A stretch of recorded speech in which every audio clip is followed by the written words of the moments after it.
Exodus chapter 21. These are the regulations you must present to Israel. If you buy a Hebrew slave, he may serve for no more than 6 years. Set him free in the 7th year, and he will owe you nothing for his freedom. If he was single when he became your slave, he shall leave single. But if he was married before he became a slave, then his wife must be freed with him. If his master gave him a wife while he was a slave and they had sons or daughters, then only the man will be free in the 7th year, but his wife and children will still belong to his master. But the slave may declare, "I love my master, my wife, and my children. I don't want to go free." If he does this, his master must present him before God. Then his master must take him to the door or doorpost and publicly pierce his ear with an awl. After that, the slave will serve his master for life. When a man sells his daughter as a slave, she will not be freed at the end of 6 years, as the men are. If she does not satisfy her owner, he must allow her to be bought back again. But he is not allowed to sell her to foreigners, since he is the one who broke the contract with her. But if the slave's owner arranges for her to marry his son, he may no longer treat her as a slave, but as a daughter. If a man who has married a slave wife takes another wife for himself, he must not neglect the rights of the first wife to food, clothing, and sexual intimacy. If he fails in any of these 3 obligations, she may leave as a free woman without making any payment. Anyone who assaults and kills another person must be put to death. But if it was simply an accident permitted by God, I will appoint a place of refuge where the slayer can run for safety. However, if someone deliberately kills another person, then the slayer must be dragged even from my altar and be put to death.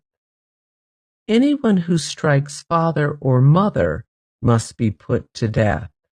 Kidnappers must be put to death, whether they are caught in possession of their victims or have already sold them as slaves.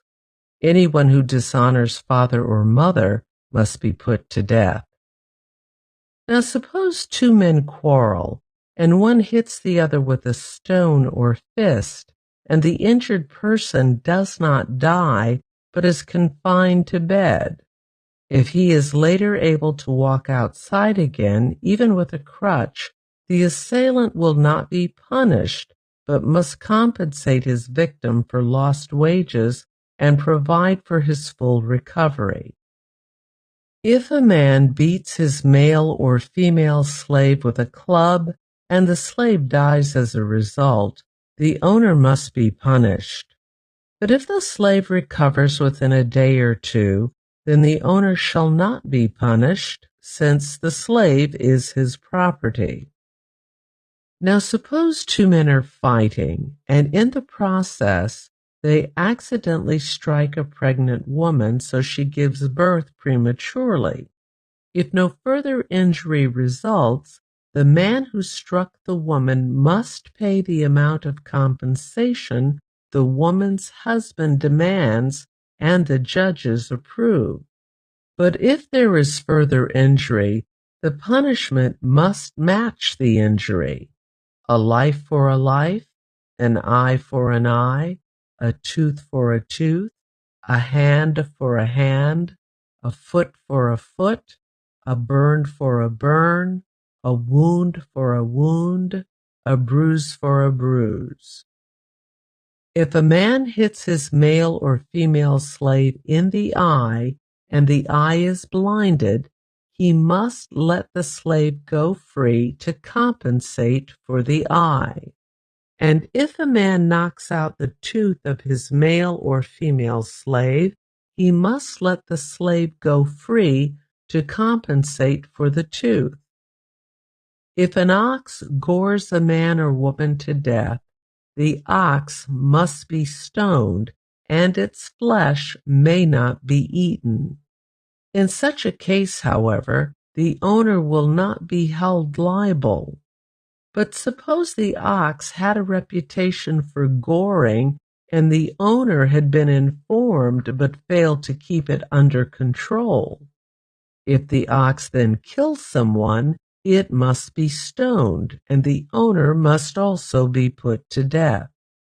However, the dead person's relatives may accept payment to compensate for the loss of life.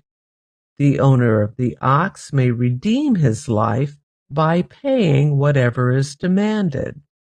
The same regulation applies if the ox gores a boy or a girl. But if the ox gores a slave, either male or female, the animal's owner must pay the slave's owner 30 silver coins, and the ox must be stoned. Suppose someone digs or uncovers a pit and fails to cover it, and then an ox or a donkey falls into it. The owner of the pit must pay full compensation to the owner of the animal, but then he gets to keep the dead animal. If someone's ox injures a neighbor's ox and the injured ox dies, then the two owners must sell the live ox and divide the price equally between them. They must also divide the dead animal. But if the ox had a reputation for goring, yet its owner failed to keep it under control, he must pay full compensation, a live ox for the dead one, but he may keep the dead ox.